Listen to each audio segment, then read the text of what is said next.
Selamat datang di kampus virtual. Nah, pada kesempatan kali ini kita akan belajar tentang optimalisasi sistem operasi Windows. Kenapa kita harus melakukan optimalisasi? Nah, karena hardware yang kita gunakan itu terbatas. Nah, di sini fungsi dari optimalisasi adalah untuk meningkatkan performa komputer atau laptop yang kita pakai. Nah, untuk melakukan optimalisasi banyak caranya. Nah, di sini yang saya terangkan, kita mengoptimalisasi dari sisi software. Nah, langkah pertama, penyebab komputer menjadi lemot itu ada file sampah yang terlalu banyak menumpuk. Nah, file sampah ini tidak hanya yang tersimpan di recycle bin, tetapi juga yang ada di folder temporary. Nah, cara menghapus file yang ada di folder temporary, silahkan klik di menu pencarian, kemudian di sini ketik %temp, kemudian %. Nah, folder temporary ini silahkan diklik, kemudian kalau sudah, semua file yang ada di dalam folder ini dihapus.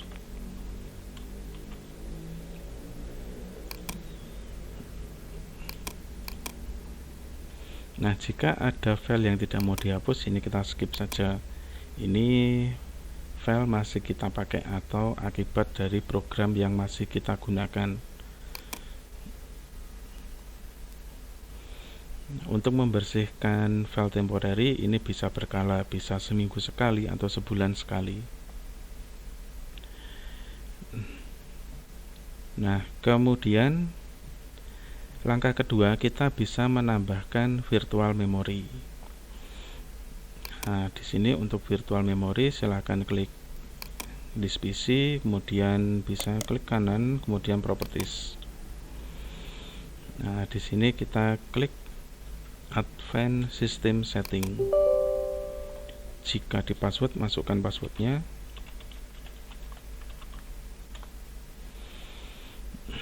Nah, kemudian di sini kita pilih yang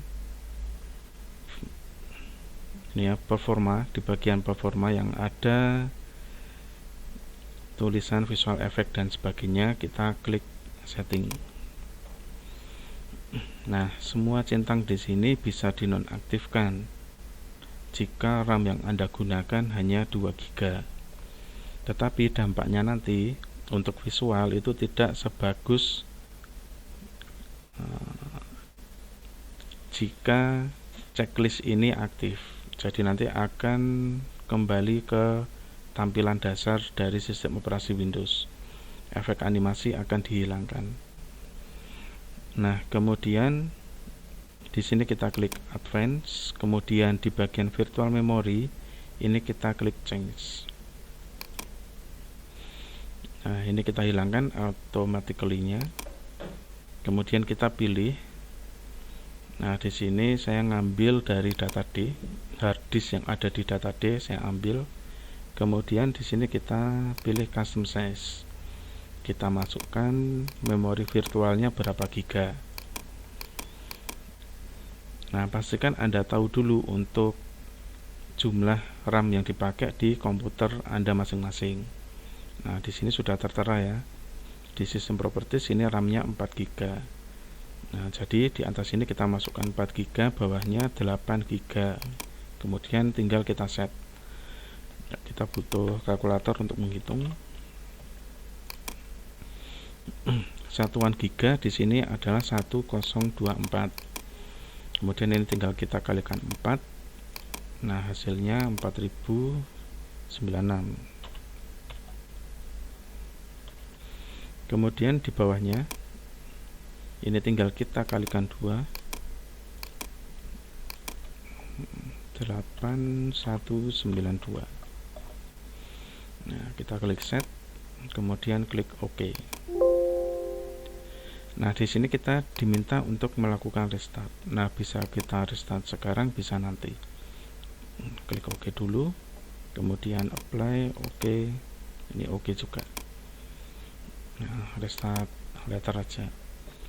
Nah, di sini memori virtual itu 2 kali dari RAM yang kita pakai. Jadi silahkan dicek dulu untuk masing-masing RAM-nya yang ada di dalam PC atau komputernya masing-masing. Ya, satu lagi ya, tadi. Nah, di bagian ini tadi performa, kita klik setting.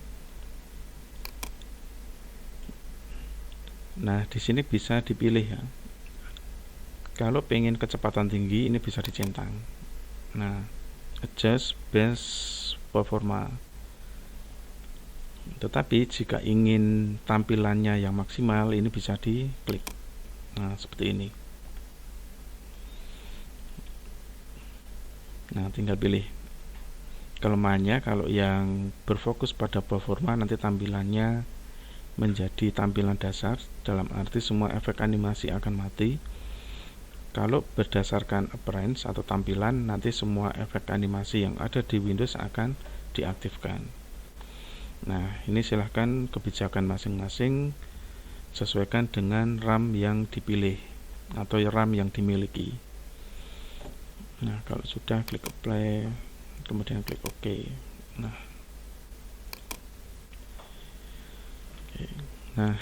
itu tadi menambah virtual memory. Kemudian langkah selanjutnya adalah defragmentasi. Kalau defragmentasi ini istilahnya merapikan harddisk.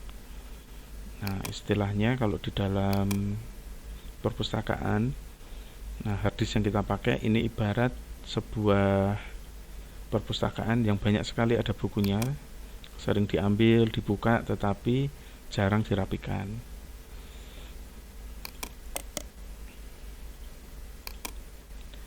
Untuk melakukan defragment, tinggal pilih harddisk mana yang mau didefrag, kemudian klik kanan properties, masuk ke bagian tool. Nah, tinggal diklik optimize. Nah, di sini sudah ada menu optimize and defragment drive. Nah, ini tergantung dari banyak sedikitnya data yang ada di dalam harddisk. Semakin banyak, semakin lama proses defragmentnya. Nah, ini bisa kita klik optimize seperti ini.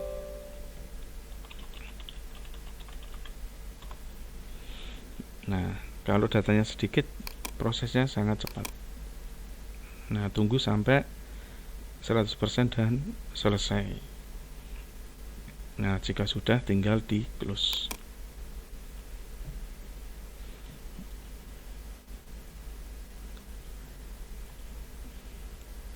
Nah, demikianlah untuk tutorial optimalisasi sistem operasi Windows dari segi perangkat lunak. Nah, silahkan dipraktekkan.